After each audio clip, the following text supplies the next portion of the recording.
I thought since I was going to do something that was fairly tedious and time-consuming, that I would just go ahead and check all of my points, check all of my continuity, make sure all the grounds are good, and basically check off all the resistors and make sure they're all the same, the correct values everywhere they need to be, and just enjoy a nice cigar while I'm enjoying a nice day. So that's how I'm going to roll. Well, right out of the gate, got a problem. You can see this really easy from here. You can see that's the ground contact. Well, it's right here, but yeah, that's the ground, and it is this wire going to the wrong spot. This is supposed to be over here. It's a little confusing on the drawing because the drawing is facing that direction, but I ended up just wiring it to the back lug right in the front. I think I just misunderstood that wire versus this wire up at the top, but either way, this is why you check it. But even from the beginning of the amplifier, it's a dead short. So I checked it by putting this in here and then checking the sleeve against the ground that's against the chassis, and I got nothing. So I tested a bunch of other points and it looked good, but that is why you check everything before you plug it in. Alright, so I sat out and took the time just going through checking some of the resistors. Some of the values that didn't come up exactly are these guys, and they're consistently that, so they're supposed to be 470s. Color codes are right, and they're in the right positions, but they're coming up at 356, so I guess it's because they're possibly in the circuit. Those values changed. There's a couple of things like that where I wrote them down. If they're not coming up exactly what they're supposed to be, I just wrote them down. But how I checked all these off, these already have the readings on the paper for that. But I just, if it was accurate enough, like within that 1% tolerance, then, like for example, that came out to the whatever, the R3 resistor. I marked it on the lower left, and I think there was something like, yeah, this one I marked on the lower right and then wrote the actual value down, just like between those. So there was a couple things that were a little bit different, but essentially that's how I went through all the resistors all the way across, tested them all, and if the values weren't there, I just wrote them down. So, but that's my cheat sheet. So really the only thing that I got wrong on this build so far was I just put that ground wire, which is supposed to be here, which was kind of a knucklehead move, but I just need to move that from here to here, and I think that's everything else. I just got to test that continuity and make sure that that is grounding everywhere, and we should be good to start testing this thing. So I thought these were just supposed to be left blank, but as you can see with the kind of glare from the actual tracer lines, these can't just go straight across because they'd obviously be bumping into those tracer lines right here and here. So I think we're supposed to have a jumper between all of these elements, and that's why I'm not getting any continuity from the grounds, because I believe this right here jumps over a bunch of stuff and then touches the other grounds. So I'm thinking that's what my problem is. And I think if I just put on the jump wires for here, here, and then these three, I think everything should be good to go. But I did not know I was supposed to put jump wires there. Makes sense now, because I flipped the board over and I looked at it and I said, okay, so that is basically where the ground is being missing. So yeah, there's supposed to be wires there. I guess on other boards they don't show them, but at the same point in time, need to put jumpers there. So here's how much I know. So I knew at least not to start turning this thing on until I've tested everything and cross-checked everything and checked everything again, and went to bed, woke up the next day, thought about it, and did it again. So here's the reason why. I don't know what I'm doing. So these are the reasons that I'm showing you and pointing these out. Now there was just, I asked about this several times, just different people, never got an answer. I guess they just thought it was too rudimentary, but these are the trace lines I was mentioning before. They jump over, like you can see from here. So these particular things need to connect to these particular things to go this way. But I mean, you can kind of see those trace patterns there, but there does need to be jumper cables right there. That's what that says.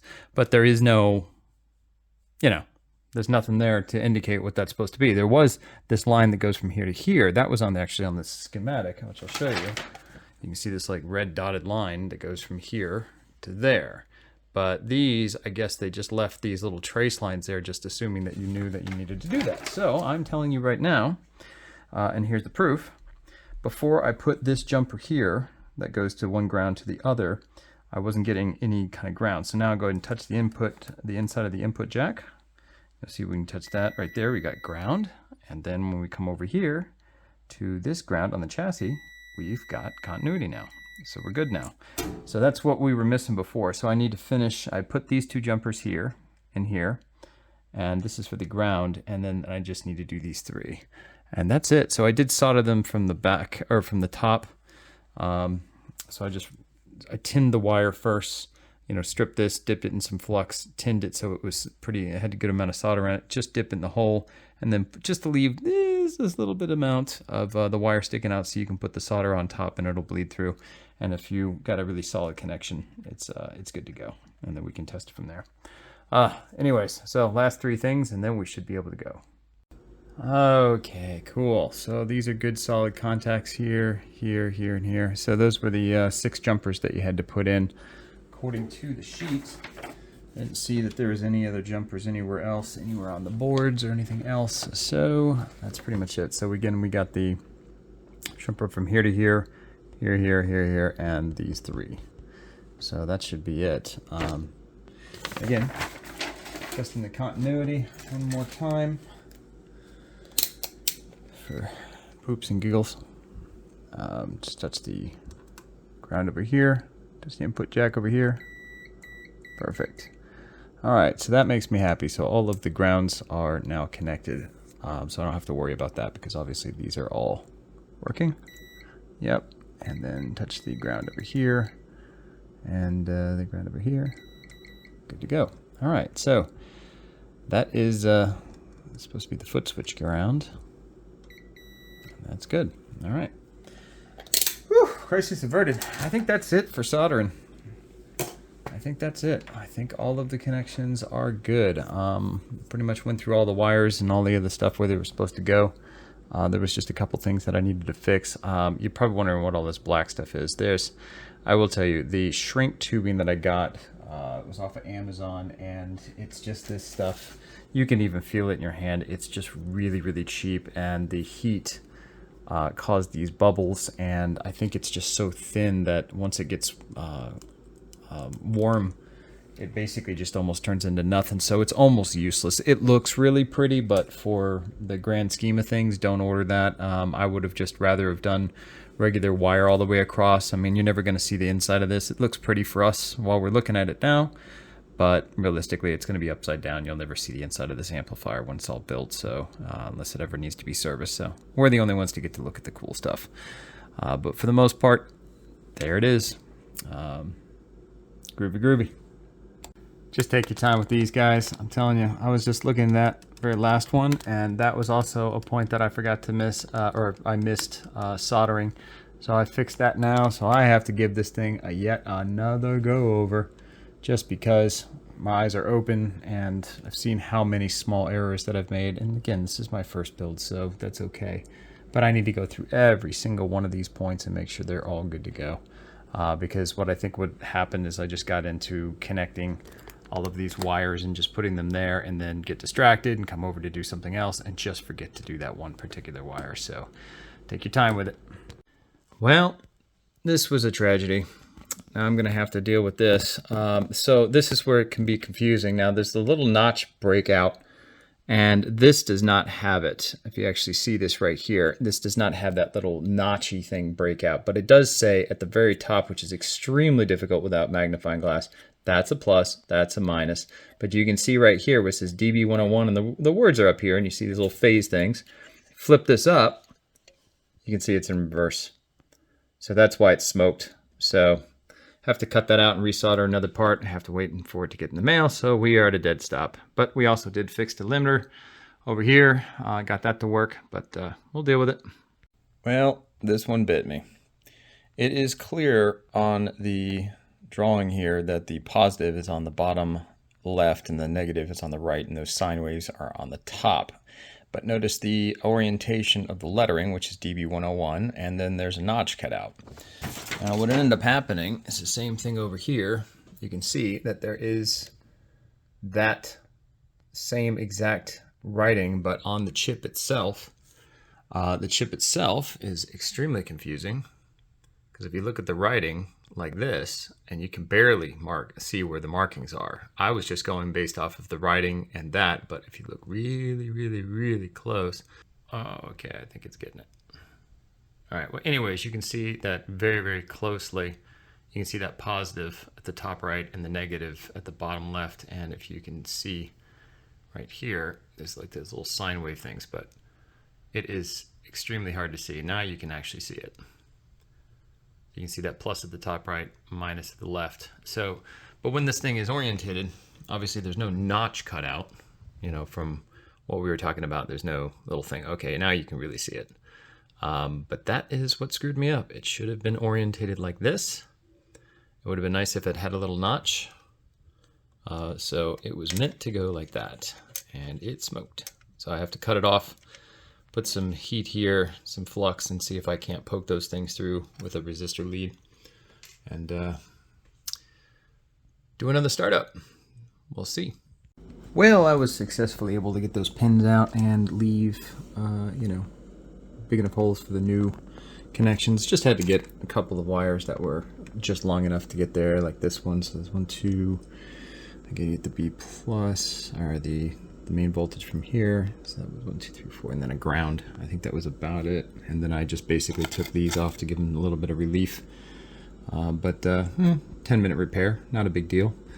A little tedious, but it gives me a chance to go over everything once more, and should be good. Cool. Waiting for the parts. Okay, because I've misinterpreted the instructions of how to do this, what I'm going to explain is how this physically works now that I understand it. All right, so we got a light bulb. Basically, this is 200 watts. This will go in here, like yay, and you would plug your amplifier into here, okay?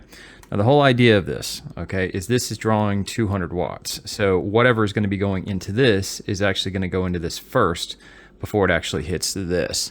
And that means that this is going to be drawing, or basically giving you an indication of how much this is actually drawing for this. So they limit each other. Now, the way you need to see how this is built is quite important. All right, so let's just real quick so you understand.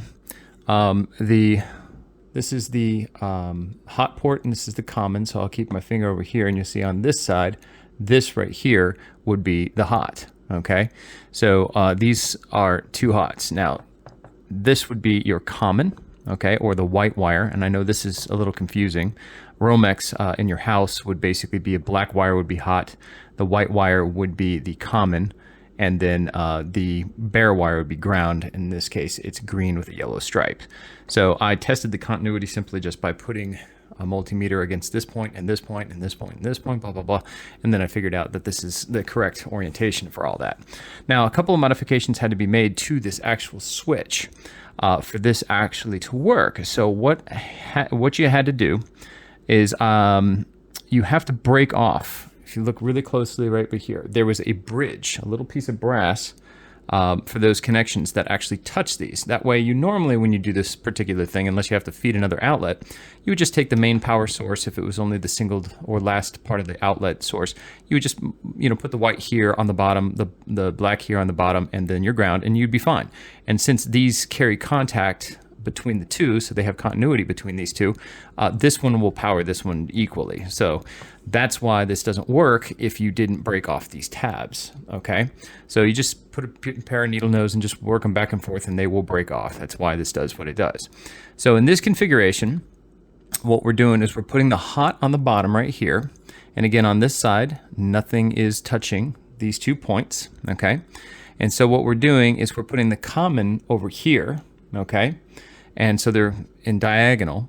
But then what we're doing is we're taking a bridge from this common over here to this hot over here, okay? So it's basically, what it's doing is it's cutting the circuit. So until something is actually plugged in up here, okay, nothing will power down here. Because as you can see, if I was just, you know, plugged something straight into this, it shouldn't work without this actually taking some of that. So this is how you configure it. I basically just took a piece of Romex and did a jumper wire. You can use any kind of thick gauge wire. This was 14 2.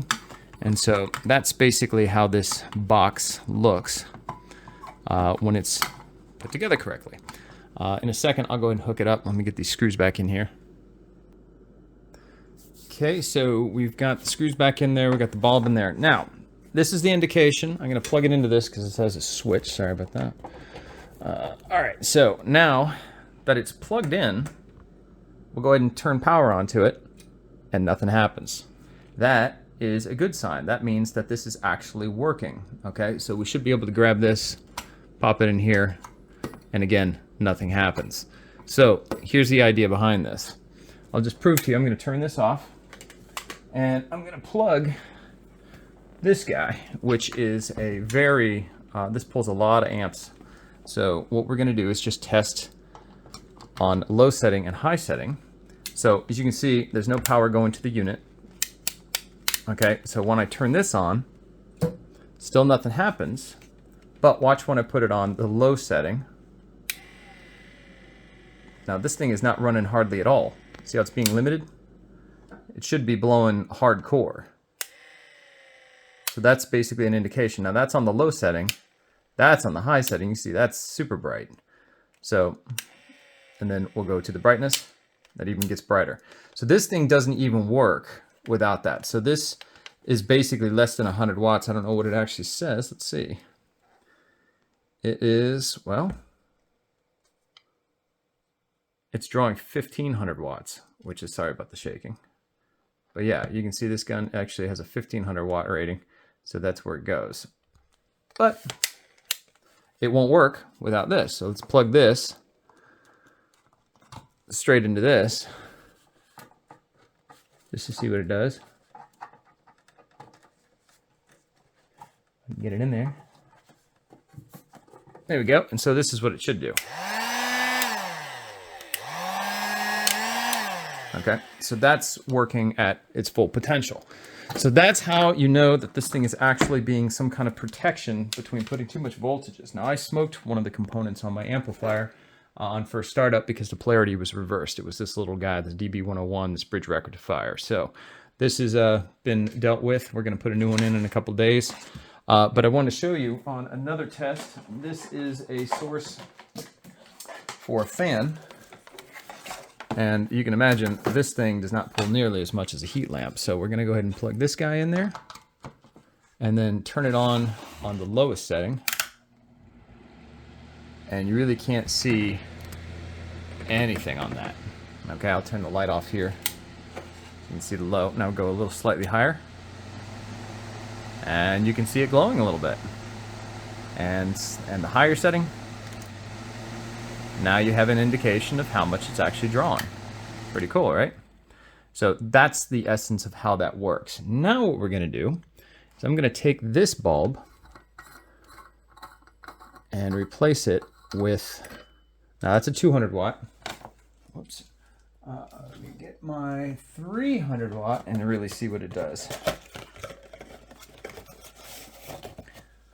There's a big guy. All right, so let's go to the lowest. We didn't get anything on the 200 watt. We didn't get anything on that. And as you can imagine, there's nothing on that one either. This one's barely lighting up, and it's not even lighting up. So let's go to the highest setting. And it's really not even, it's starting to glow. There we go. Well, we're talking about a huge amount of resistance right there. So this right here, if we've got some crazy big amps that we need to deal with, I'm just going to keep this for future reasons. These lights are now going to be illegal by the end of the month, which is so stupid. So if you need to get a couple of light bulbs, I would recommend that you go out and get them as soon as possible. I guess it's May 2023 when I say this at the end of the month. Pretty close. I think it's like the 20th or whatever. But anyways, this 200 watt still does what I needed to do. It lights up a lot easier so you can see the indication between this and that. So this is really not even, it's barely glowing at that point. But anyways, that is a cool working limiter. So when we power this thing on next time, this is definitely giving me confidence in knowing that I'm not going to be turning on the amp too quickly, charging it up too fast. That's basically what we're doing. So I hope this helped.